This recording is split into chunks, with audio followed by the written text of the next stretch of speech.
Perry is riding his bike, the shooters run towards him, let off a couple of shots, and OD Perry falls off his bike.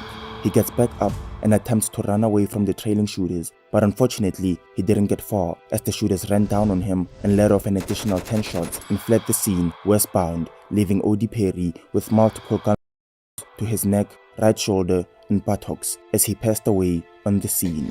Tookaville members would run back to 63rd and would bring in Tooka's birthday on the 11th of August after getting revenge for the alleged shooter responsible for Tooka's death. FBG Butter revealed on Instagram Live that Tooka's alleged on his birthday. About Von killed Tooka. Why would you say that?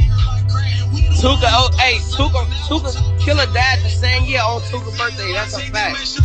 BDs like Lil Durk would mourn the loss of OD Perry, and like STL renamed their gang to Tookaville after Tooka's passing, Wick City would rename Parkway Gardens BDs to O Block. When Tooka got killed, that was the biggest thing, man. That was the biggest thing over there. When him and OD got killed, I say, it was a non-stop. And after these two casualties, the bloodshed between 63rd and 64th would bolster, because on October the 18th, 2 months after OD Perry's demise, a witness testified to seeing Lil B, an STL gang member, and an unknown suspect walk through O Block's right gate and up to the second floor. They would approach the first victim, Oogie, pull out their gun and unload multiple shots towards Oogie as he dropped to the floor, and they stood over him and shot him once in the head. He would fortunately survive this attack.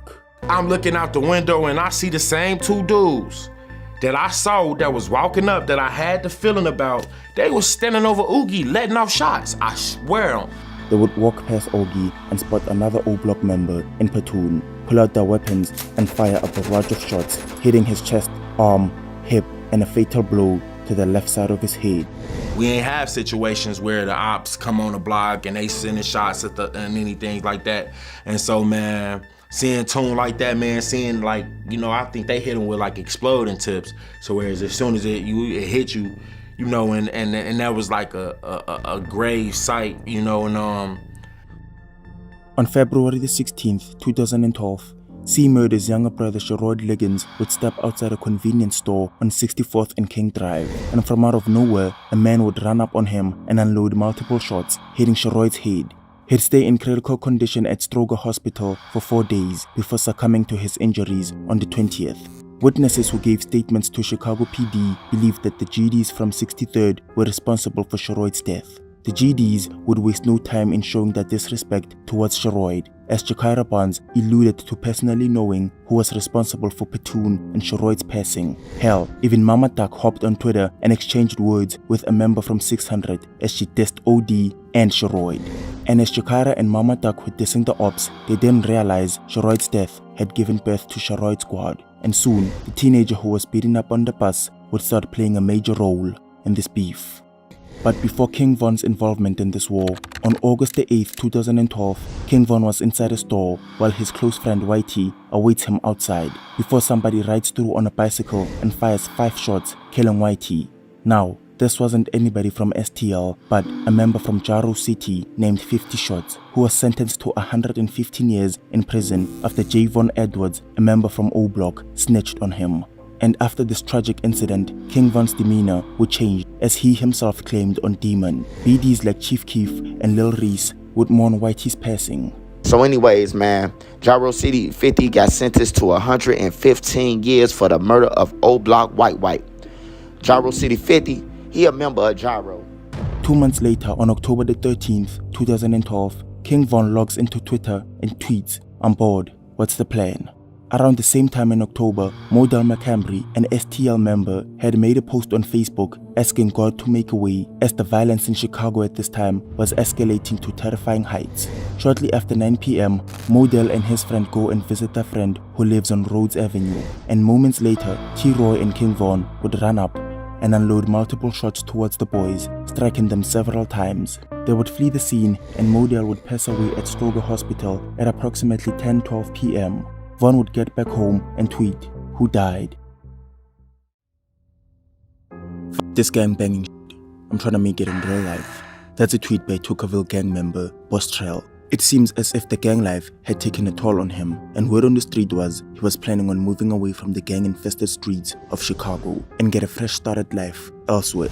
2 days before his departure from Chicago, Bostrel paid his girlfriend a visit on Mary Crest, 7 miles away from 63rd and St. Lawrence. On November the 8th, 2012, T-Roy and King Von would tweet about rolling hard at 1 a.m. in the morning, and at 6 a.m., Bostrel would have breakfast with his girlfriend. He'd then leave the house to go sell 2 bicycles at a nearby pawn shop, and as he walks past an alley, King Von and T-Roy would allegedly approach and unload multiple shots at Bostrel, hitting the back of his head. He would be transported to a hospital and would stay in critical condition for hours, fighting for his life. FBG Cash would pay him a visit and post this picture on Twitter, saying he can't let go. And while Bostrel kept fighting for his life, back on 64th, ops were growing impatient as they were hoping Bostrel would die. King Von and T-Roy expressed their frustrations on Twitter, tweeting, "Ops went dying on time." But unfortunately, at 11:45 p.m., Bostrel would succumb to his injuries. King Von would post this disrespectful tweet after hearing the news of Bostrel's death. Like he called Trail. Some goofy was on my podcast telling me he had boy on God on OD Soul. Boss Trail is folks' work. Like, stop that. Like, that was folks' work. He did that before he even went to school.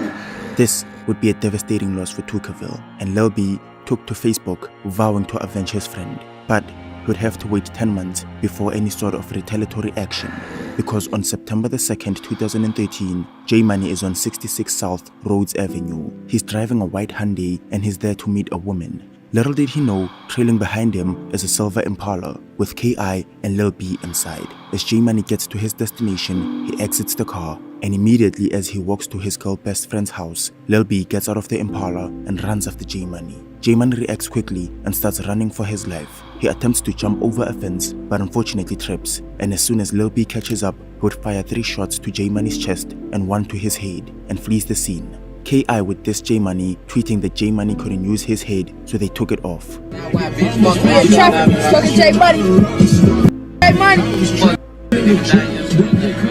Lil Duck paid his respects following the news of J Money's passing, and J Money's baby mama would allude to his girl best friend setting him up because she was in love with one of the GDs from Tookaville. On April the 8th, 2014, KI and Lil B would be seen attending a funeral. That's because a week prior, Lil B had been gunned down by CPD in an alleyway after he had took CPD officers on a foot chase, thinking they were there to arrest him. The incident was justified as self-defense after Lil B was found with a weapon on him, but the community weren't having it. There's even a man standing next to FBG Duck wearing a black hoodie with CPDK printed on it. But unfortunately, FBG Duck and his crew couldn't grieve the loss of Lil B for long, because disaster would strike again 3 days later on April the 11th, as KI, FBG Butter, and a couple of other guys were getting ready to shoot dice on the sidewalk of 65th and Eberhard. King Von, T-Roy, and Big A would jump out of a car armed with guns and chase the Tookaville members. Von would allegedly fire 3 shots, hitting FBG Butter's knee, a 34-year-old man's foot, and 1 shot hitting Jakira's hip as he yelled, "Yeah, bitch." He would eventually catch up to KI as a witness testified to seeing King Von stand over KI and fire multiple more shots, hitting KI's front armpit, chest, bicep, left cheek, and left ear. I see Butter on the phone, sitting on one porch, and KI and them and Cray Cray, they was in the gangway shooting dice. They emerged out the cut. I see Butter running. Butter hop over the fence, running. And I grabbed Butter. Butter whole kneecap was blew off, bro. And did you hear the gunshots and everything going on? Oh yeah, they sound like something special. They was boom, boom, like the police trying to lock up Duck. They told Duck he responsible for it. They just left KI on the ground. So I went over there by KI. Smoke was coming out her neck, man. It was all sad, bro. I'm standing over telling her to be all right, kneeling down over there. But when she got in the ambulance, she was gone, man.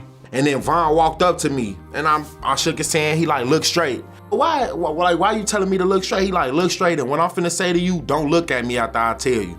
But he literally say just like this. You know why I just ran up on them and caught KI. She was the last one running out of the gate.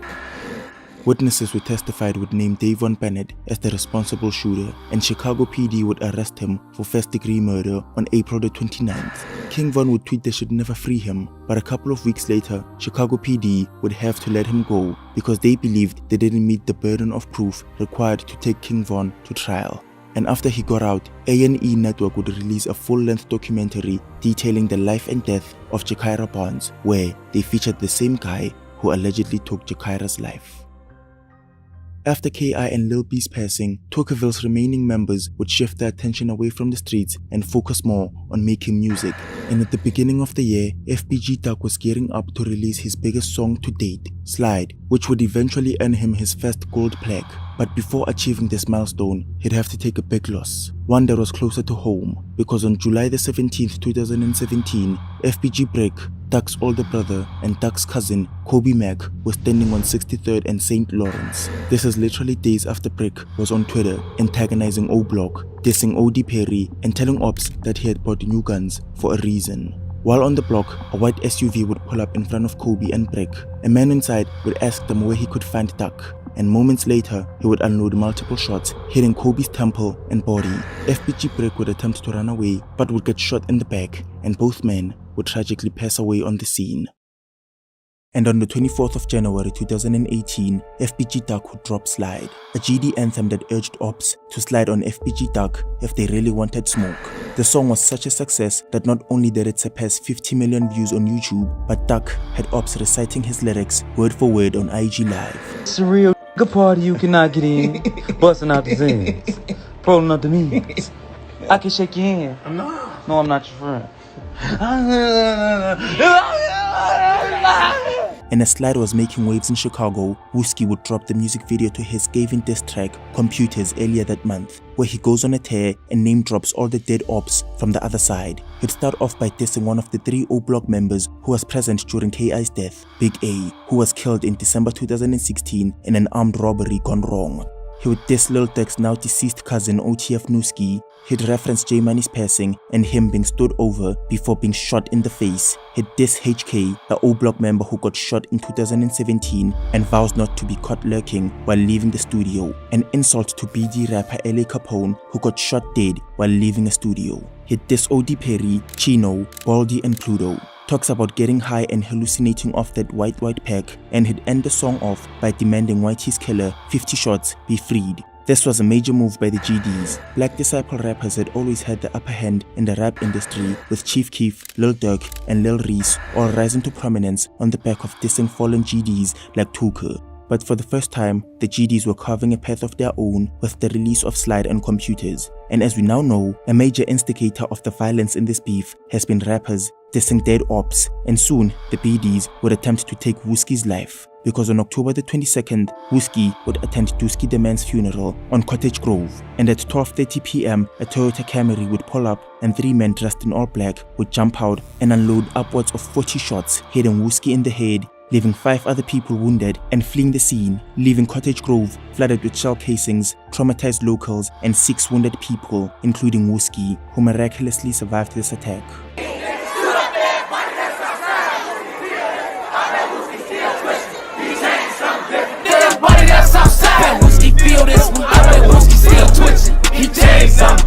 And while Wooski is recovering from that headshot, on June the 18th, 2016, paramedics would rush to East 63rd Street after 2 men had been shot dead on West Woodlawn. The victims were DeAndre Wallace, or better yet, Ken Get Right, a prominent Tookaville member, and an innocent man, Troy Hampton, who was unfortunately at the wrong place at the wrong time, as he was not the intended target in this attack. And as soon as word got back to O-Block that another body had dropped, King Von and Mimo 600 would go on IG Live in this now infamous clip where they celebrate Ken Get Right's passing. There you go. Can't get right.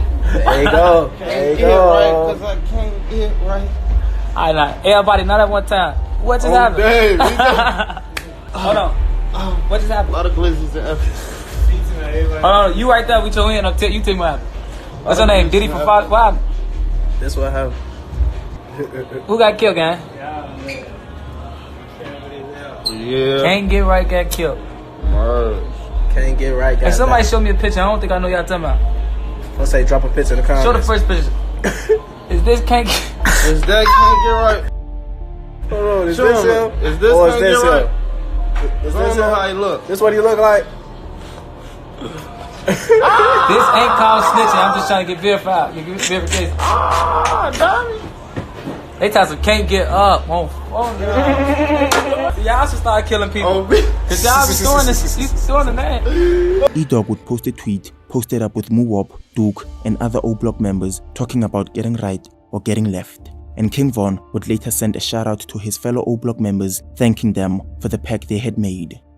He tried to run, but it ain't him right. They call it, they can't get right. And after almost a decade of this tit-for-tat killings in the streets and the dissing of dead ops on songs, FBG Duck would drop his disrespectful song, Dead Bitch, where he goes on to diss T-Roy and OD Perry, referencing J Money's demise where he was shot in the face and alludes to his desire to piss on D-Tang's grave. And nearly a month after the music video for Dead Bitch dropped, on August 4th, 2020, THF spots FBG Duck on Oak Street and calls black disciples from O-Block. Muwop, who had close ties to J Money, hops into the car. C-Murder, Sheroid Leggins' older brother, tags along as well. Duck would repeatedly mention how Sheroid Leggins was probably killed while he was listening to his iPod back in 2014. Zelmona, who was cousins with T-Roy, jumps in as well. C-Thang, Kenny Mac, and Los would all tag along, and with all the O-Block and 600 members that had lost their lives at the hands of Tookaville drillers, these gangbangers were on a mission to take out one of the biggest GDs in the city and potentially split $100,000 as compensation for a job well done. It wasn't a factor to him. They wanted my son gone. They saying he was shot 3 times black. He was shot over 20 times. Still trying to get off that ground. Still fighting for his life. And now 3 years on, wait for trial on October the 10th, 2023.